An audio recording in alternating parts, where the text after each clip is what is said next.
Good morning students. तो कल मैंने आपको स्वर, व्यंजन, विकसित ध्वनियाँ, संयुक्ताक्षर सिखाए थे। तो पहले हमने आपको क्या बताया था, वर्ण क्या होता है। फिर हमने आपको बताया था वर्ण कैसे बनते हैं और वर्णमाला क्या सिखाई थी, वर्णमाला। तो वर्णमाला में हमने आपको क्या क्या सिखाया था, स्वर, व्यंजन, विकसित ध्वनियाँ, संयुक्ताक्षर। तो एक बार बताइए मुझे, स्वर कितने होते हैं, 11। व्यंजन कितने होते हैं, 33। विकसित ध्वनियाँ कितनी होती हैं, 2। संयुक्ताक्षर कितने होते हैं, 4। चलिए अब हम आगे स्टार्ट करते हैं। तो अब हम स्टार्ट करेंगे अनुस्वार से। कहाँ से स्टार्ट करेंगे, अनुस्वार। स्वर के ऊपर लगने वाले बिंदु को अनुस्वार कहते हैं। यहाँ देख रहे हो आप, ये देखिए, ये स्वर के ऊपर लगने वाले बिंदु को क्या कहते हैं, अनुस्वार कहते हैं। जैसे अंक, शंख, अंगूर, पंख। तो जो हम पॉइंट लगाते हैं ना, उसे हम क्या बोलते हैं, उसका नाम क्या होता है, अनुस्वार। एक बार फिर से बोलिए, अनुस्वार। जो हम स्वर के ऊपर बिंदी रखते हैं उसको हम क्या बोलते हैं, अनुस्वार बोलते हैं। चलिए और भी इसके बहुत सारे शब्द होते हैं, जैसे रंक, पंखा, बहुत सारे शब्द होते हैं इसके भी, जंगल।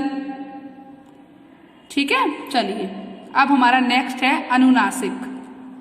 स्वर के ऊपर लगने वाले चंद्र बिंदु को हम अनुनासिक कहते हैं। तो जो स्वर के ऊपर हम चंद्र बिंदु लगाते हैं, क्या लगाते हैं, चंद्र बिंदु। इस तरीके से ये वाला जो है ना, चंद्र बनाकर बिंदु लगाते हैं, उससे हम क्या बोलते हैं, चंद्र बिंदु बोलते हैं। क्या बोलते हैं, चंद्र बिंदु कहते हैं।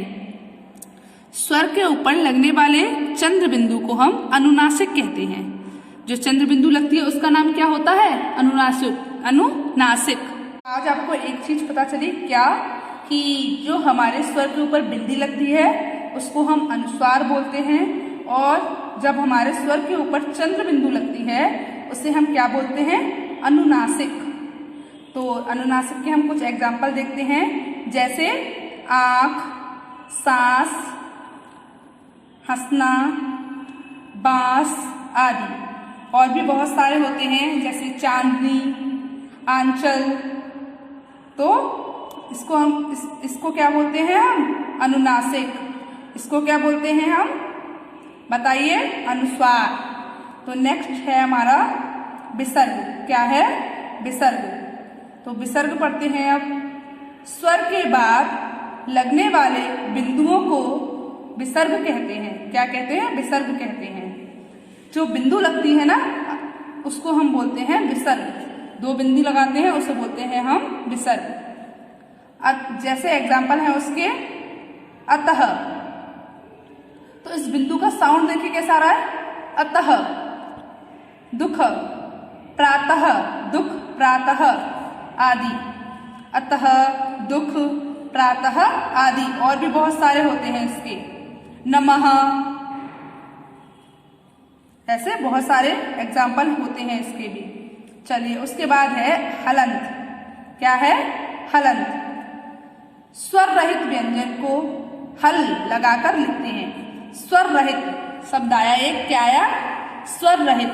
मतलब जिन व्यंजन में स्वर नहीं लगते हैं, जिन व्यंजनों को बोलते समय स्वर की ध्वनि सुनाई नहीं देती है, उस पर हम हलंत लगाकर लिखते हैं, हल लगाकर लिखते हैं। स्वर युक्त हो जाने पर ये अक्षर हो जाते हैं। जब तक इस पर स्वर की ध्वनि नहीं आती है तो ये व्यंजन पर क्या लगाते हैं, हम हल लगाकर लिखते हैं। पर जब ये स्वर युक्त हो जाते हैं तो हम इनको अक्षरों की तरह ही बोलते हैं। जैसे एग्जाम्पल दिया है को, इस पर देखिए हलंत लगी हुई है, तो ये स्वर रहित है, मतलब ये आधा अक्षर है। क्या है, आधा अक्षर है। अब यहाँ पर देखिए क, तो इस पर हलंत नहीं लगी हुई है, मतलब ये स्वर युक्त है, इसके साथ स्वर भी आ रहा है। स्वर युक्त का मतलब है स्वर सहित, स्वर के साथ। और स्वर रहित का मतलब है स्वर के बिना। स्वर रहित का मतलब क्या हुआ बच्चों? स्वर के बिना। और स्वर युक्त का मतलब क्या हुआ? स्वर के साथ। तो जब ये स्वर के बिना लिखा जाता है तो इसके नीचे क्या लगता है? हलंत लगता है। और जब ये स्वर के साथ लिखा जाता है तो ये क्या बन जाता है? अक्षर बन जाता है और इसके नीचे हलंत नहीं लगता है। जैसे एग्जाम्पल दिया हुआ है स्वर रहित, जब हम इसके नीचे हलंत लगा रहे हैं तो ये स्वर रहित व्यंजन है। और जब हम इस पर हलंत नहीं लगा रहे हैं तो ये स्वर युक्त व्यंजन है। चलिए, जरूरी नहीं है सिर्फ का, किसी भी व्यंजन के नीचे हम ऐसे कर सकते हैं। जैसे अब हम माँ के साथ भी ये हो सकता है कि अगर हम माँ पर नीचे हलंत लगा रहे हैं तो वो स्वर रहित हो गया। अब हम माँ के नीचे हलंत नहीं लगा रहे हैं तो वो स्वर युक्त हो गया। इस हलंत का मतलब आधा अक्षर भी मानते हैं हम। क्या मानते हैं? आधा अक्षर भी बोलते हैं इसको। चलिए, हमारी हैं मात्राएं। क्या है? मात्राएं। इनको इंग्लिश में हम क्या कहते हैं? मोराज। क्या बोलते हैं? मोराज। व्यंजनों के साथ जुड़ने पर स्वरों का रूप बदल जाता है। जब व्यंजनों के साथ कोई स्वर जुड़ जाता है तो उसके रूप में अंतर आ जाता है। इन्हें हम क्या कहते हैं? मात्राएं कहते हैं। जैसे मैं आपको भी दिखाती हूँ, देखिए, ये हमारे स्वर लिखे हुए हैं, ये उनकी मात्राएं लिखी हुई हैं। अब व्यंजन के साथ हमने ये स्वर जोड़े हैं। जैसे अ, यहाँ पर आ की जगह क्या लगा हुआ है? आ की मात्रा लगी हुई है। तो स्वर और उनकी मात्रा का प्रयोग, स्वरों और उनकी मात्राओं का प्रयोग। अब हम क्या पढ़ेंगे? स्वर पढ़ेंगे और उनकी मात्राओं को हम कैसे लगाते हैं, उनका कैसे प्रयोग किया जाता है, ये पढ़ेंगे। तो सबसे पहले हमारा जो स्वर है वो है आ। क्या है? अ। आ की कोई मात्रा नहीं होती है। अब हमने एक व्यंजन लिया है यहाँ पर फ। अब आप देख सकते हैं फा के नीचे अभी क्या लगा हुआ है? हलंत लगा हुआ है। इसका मतलब ये फा कैसा है? आधा है। अब हमने इस पर किसकी मात्रा लगा दी? आ की मात्रा, फ। अब ये हो गया फ। तो अब ये मात्रा युक्त फा हो गया। तो मतलब इसके साथ स्वर जुड़ गया है। अब इसके साथ ये आ जुड़ गया है ना, तो अब ये पूरा फा हो गया। कैसा फा हो गया? पूरा फा। अभी तक यहाँ पर ये कैसा था? आधा फा था, जब इसके साथ ये नहीं जुड़ा हुआ था, आ नहीं जुड़ा हुआ था। पर जब हमने इसके साथ अ जोड़ दिया तो ये कैसा फा बन गया? पूरा फा। फ। अब देखिए, बोल कर देखिए, पीछे आ जरूर आएगा। फ आ रहा है ना। तो इसका एक शब्द भी लिखा हुआ है यहाँ पर, फल। अब हम इसको वाक्य में कैसे प्रयोग कर सकते हैं ये भी बताया है।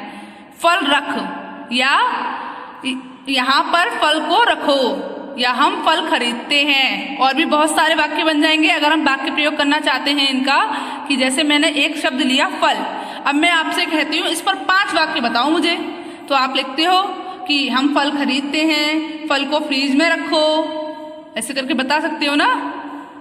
मम्मी फल को चाकू से काट कर मुझे दो, ऐसे करके हम बहुत सारे सेंटेंस फल पर बना सकते हैं। तो अभी आपको एक सेंटेंस यहाँ पर लिखकर बताया गया है, वाक्य में इस तरीके से प्रयोग कर सकते हैं इसका, फल रख।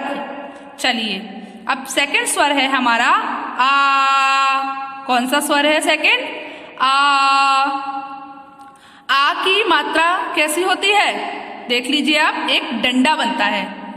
आ की मात्रा में क्या होता है? एक डंडा बनता है। अब देखिए, यहाँ पर भी अभी तक का पर क्या लगा हुआ है? नीचे हलंत लगा हुआ है। तो ये भी कैसा का है? आधा का। पर जब हमने इस पर आ की मात्रा लगा दी, तो इसको हम कैसे बोलेंगे? अब का। कैसे बोलेंगे हम? का। तो अब हमने इसका शब्द क्या बनाया? काम। क्या बनाया? काम। तो अपना काम कर। अब मैंने किसी बच्चे से बोला या अपनी बहन से बोला, किसी से भी बोल सकते हैं, अपना काम कर या अपना काम करो। जब आप अपना काम कर रहे होते तो मैं बोलती थी ना आपसे, बेटा अपना काम करो, बेटा जल्दी से काम करो। तो अब हमने काम का वाक्य प्रयोग भी कर लिया। चलिए, नेक्स्ट हमारा स्वर है ई। क्या है? ई। तो ई की मात्रा, छोटी ई की मात्रा आगे से लगती है। देखिए लगी हुई है ना। अब हमने इसको व्यंजन पर लगाया है, तो अब हमने नेक्स्ट जो व्यंजन लिया है वो है च। अब आप समझ गए होंगे, सब पर अलंत लगा हुआ है, मतलब यहाँ पर अभी सब आधे हैं। जब ये मात्रा लग जाएगी तो ये पूरे हो जाएंगे, तो इनको स्वर मिल जाएगा, तो स्वर के साथ इनका रूप बदल जाएगा। तो चा पर हमने किसकी मात्रा लगाई, किसकी लगाई, छोटी ई की। तो अब हम इसको किस तरीके से बोलेंगे बताइए मुझे, ची। कैसे बोलेंगे, ची। तो इससे एक शब्द क्या बनाया हमने, चिड़िया। क्या बनाया, चिड़िया। अब बताइए हम इसमें से एक, इसको तो वाक्य प्रयोग को बंद कर देते हैं, अब हम अपना वाक्य प्रयोग सोचते हैं, क्या बना सकते हैं बताइए। चिड़िया आसमान में उड़ रही है, और चिड़िया के पास क्या होते हैं, पंख होते हैं, चिड़िया के पास होते हैं ना। चलिए अब हमने भी आज सेंटेंस बनाकर देख लिया, चलिए अब हम इसको देख लेते हैं। इसमें क्या लिखा है, चिड़िया उड़ गई, चिड़िया चली गई, उड़ गई। चलिए नेक्स्ट है हमारा ई। अगला स्वर क्या है, ई। तो ई पर हमने किस व्यंजन पर लगाई है ई की मात्रा, ला पर लगाई है हमने। किस पर लगाई है, ला पर। तो ला पर अब हमने ई की मात्रा लगाई, तो हम इसको कैसे बोलेंगे, ली, क्योंकि ये किसकी मात्रा है, बड़ी ई की। तो ला पर हमने जब ई की मात्रा लगाई तो हमने इसको कैसे बोला, ली। इसका शब्द क्या बनाया, लीची। क्या बनाया, लीची। और वाक्य प्रयोग क्या लिखा है यहाँ पर, लीची मीठी थी। किसी बच्चे ने लीची खाई और बोला लीची तो बड़ी मीठी थी, है ना। तो ये हो गया हमारा वाक्य प्रयोग। तो एक बात याद रखिए, यहाँ पर हम स्वर भी सीख रहे हैं, मात्राएं भी सीख रहे हैं, शब्द भी सीख रहे हैं, और उनके वाक्य बनाना भी सीख रहे हैं। चलिए अब हमारा नेक्स्ट जो स्वर है वो है उ। क्या है, उ। तो उ की मात्रा कैसे लगती है, इस तरीके से लगती है, देख लीजिए। अब हमने उ की मात्रा किस पर लगाई है, चा पर। तो इसको कैसे पढ़ेंगे, चु। कैसे पढ़ेंगे, चु। अब हमने इसको बोलेंगे कैसे, चु। अब इसका शब्द क्या है, चुप। क्या है, चुप। अच्छा देखिए यहाँ पर तो एक शब्द दिया था, यहाँ पर देखिए दूसरा भी दिया है। इसको कैसे पढ़ेंगे बताइए मुझे, सु। कैसे पढ़ेंगे, सु, क्योंकि इस पर भी किसकी मात्रा लगी है, छोटे ऊ की। सुरभि चुप, सुरभि चुप रहा, सुरभि चुप रहे। मतलब हम कह रहे हैं सुरभि तुम चुप रहो। क्या बोल रहे हैं, सुरभि तुम चुप रहो। चलिए तो नेक्स्ट चलते हैं। तो अगला जो स्वर है हमारा वो है ऊ। क्या है, ऊ। तो ये है ऊ की मात्रा। किसकी मात्रा है ये, ऊ की। अब हम इसको कैसे बोलेंगे, किस पर लगी हुई है, कौन से व्यंजन पर है बताइए मुझे, सा पर है। कौन से व्यंजन पर है, सा पर है। तो इसको हम किस तरीके से पढ़ेंगे, सू। कैसे पढ़ने वाले हैं इसको हम, सू। तो इस पर सू का शब्द क्या दिया है, सूरज। क्या दिया है, सूरज। अब इसका सेंटेंस भी लिखा हुआ है यहाँ पर, क्या हो गया, सूरज सुबह निकला। क्या निकला, सूरज सुबह निकला। अब देखिए सूरज सुबह निकला, और भी क्या हो सकता है, सूरज पूरब से निकलता है, और क्या हो सकता है, सूरज हमें ऊर्जा देता है। और भी बहुत सारे सेंटेंस बना सकते हैं, वाक्य प्रयोग कर सकते हैं। चलिए उसके बाद नेक्स्ट है हमारी ऋषि। क्या है, ऋषि की मात्रा स्वर के नीचे ऐसे थोड़ा सा हल्का सा घुमाकर बनती है, जैसे अभी मैं आपको दिखाती हूँ। वहां पर ये ऋषि की मात्रा लग गई। तो देखिए कैसे लगी हुई है, ब्री। इसको कैसे बोलेंगे हम, ब्री। वहां पर ऋषि की मात्रा लगी तो हम इसको कैसे बोलेंगे, ब्री। एक बार फिर से बोलिए, ब्री। इसको हम बोलते हैं वृक्ष। क्या बोलते हैं, वृक्ष। तो वृक्ष का सेंटेंस क्या लिखा हुआ है, वृक्ष बहुत बड़ा था। अच्छा आपको वृक्ष का मतलब पता है क्या होता है, बताइए मुझे, पेड़।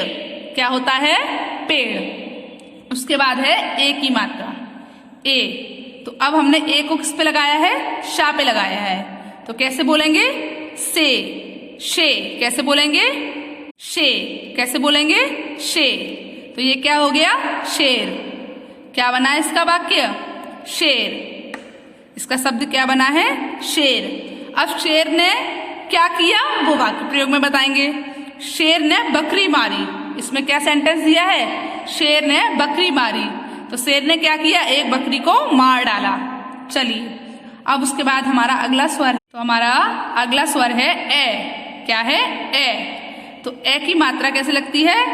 उसके ऊपर दो मात्रा लगती हैं।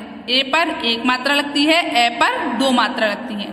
तो अब हमने ये जो व्यंजन है इसका नाम है, इसको हम क्या बोलते हैं? था। तो अब हमने था पर लगाई है ए की मात्रा, तो इसको कैसे बोलेंगे? थे। बोलो थे। थे पर लगाई, इसका शब्द क्या बना? थैला। तो इसका वाक्य क्या बनाया है? शिव थैला लाया। शिव थैला लाया। क्या बना? शिव थैला लाया। चलिए उसके बाद है ओ। इस पर हमने किस पे लगाया है? मां पर लगाया है। तो कैसे बोलेंगे अब हम इसको? मो। कैसे बोलेंगे? मो। तो शब्द क्या बना? मोहन। मोहन ने क्या खाया? ढोकला खाया। अब देखिए ढा पर भी कौन सी मात्रा लगी है? ओ की। तो क्या हो गया? ढो। चलिए तो अगला है औ। क्या है? औ। औ हमने किस पे लगाया है? पा पर। तो क्या बन गया? पौ। क्या बन गया? पौ। अब इसको बोल के देखिए एक बार। पौ। इसका शब्द क्या बनाया है हमने? पौधा। क्या बनाया है? पौधा। अब देखिए यहां पर भी औ की मात्रा लगी है। क्या है ये? जौ। जौहर। क्या है? जौहर। जौहर ने पौधा लगाया। तो देखिए वैसे ये सिर्फ स्वर है, वैसे अब ये स्वर है सिर्फ, और ये क्या है? सिर्फ व्यंजन। पर जब हमने व्यंजन के साथ स्वर को जोड़ दिया, जब हमने व्यंजन के साथ किसको जोड़ दिया? स्वर को, तो देखिए सारे व्यंजन के रूप बदल गए ना।